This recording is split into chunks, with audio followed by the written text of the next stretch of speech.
Welcome to today's Farm Life. I'm Doug Cunningham. Talking dairy production today. It's been a while since we talked dairy production, so I thought we'd talk about dairy cows and dairy production, which is on the rise here in South Dakota. It used to be dairy farms scattered all over the countryside, but now kind of few and far between. Talking dairy production with Jim Neugebauer, the chairman of the South Dakota division of the Midwest Dairy Association, and about where it's come from and where it's headed to. I think you'll like this and enjoy it. Talking about milk production. I grew up on a dairy farm in this same section. Then I went to the service, Air Force, and I came home from the Air Force, and my uncle was ready to retire, and I had the opportunity to move on to this farm, and I already owned some cows with my brothers, and so I figured, well, at that time in 1981, milking was the thing to do. And, we had in our state, there was over 2,000 some dairy farmers in our state, South Dakota. Today we have probably less than 100, or right at 160, if even that.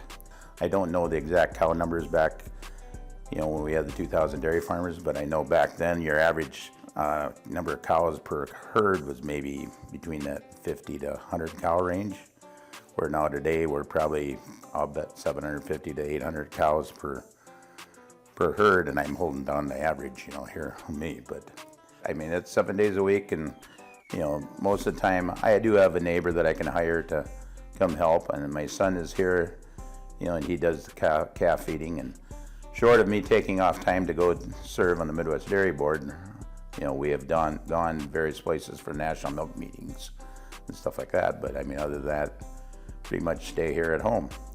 But during a pandemic, I just can't keep my cows. They keep their masks on, so I don't. Last year, according to Neugebauer, there were 5 large dairy farms started up here in South Dakota with an average herd size of about 5,000 cows. He expected even more major dairy operations to be started up this year as well, with most of them located in the eastern part of the state along the I-29 corridor.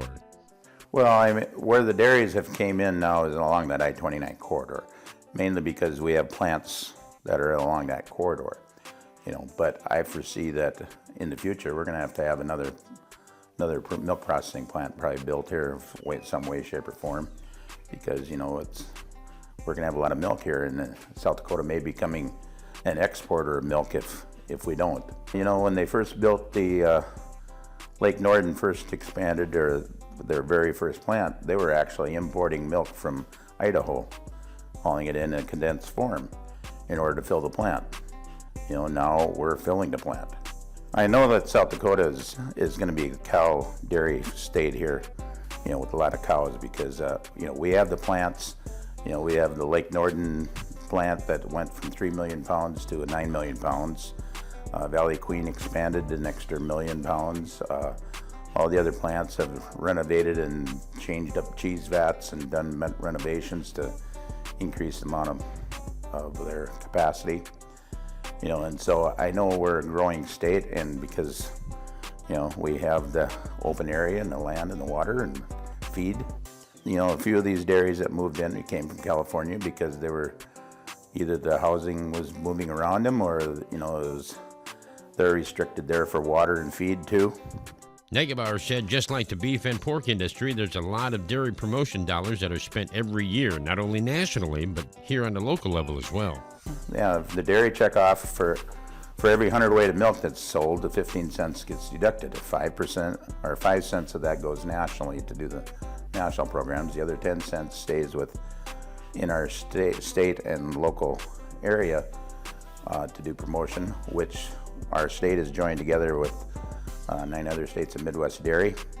We try to do the national plan, and it was the Field Play 60 with the NFL Undeniably Dairy logo that's coming out.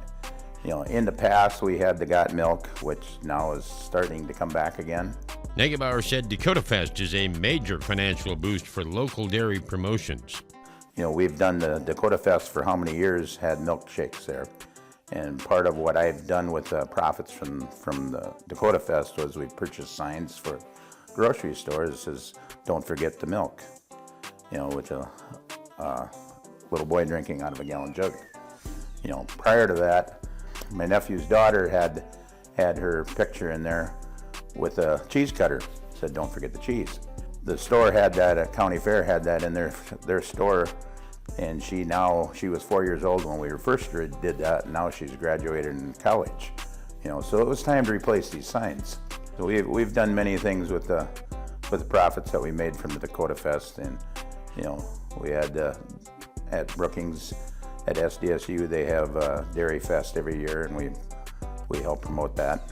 Talking dairy production with Jim Neugebauer here on today's Farm Life for today. It's a lot of interesting stuff. Dairy production on the rise here in the state of South Dakota, and we'll have to keep our eye on that, because I think it's going to be kind of a trend, and which way it's going, well, we'll keep in touch with Jim to find out. Thanks for joining us here on today's Farm Life. Remember, feel good about what you do today, because what you do today is important. Until next time, I'm Doug Cunningham.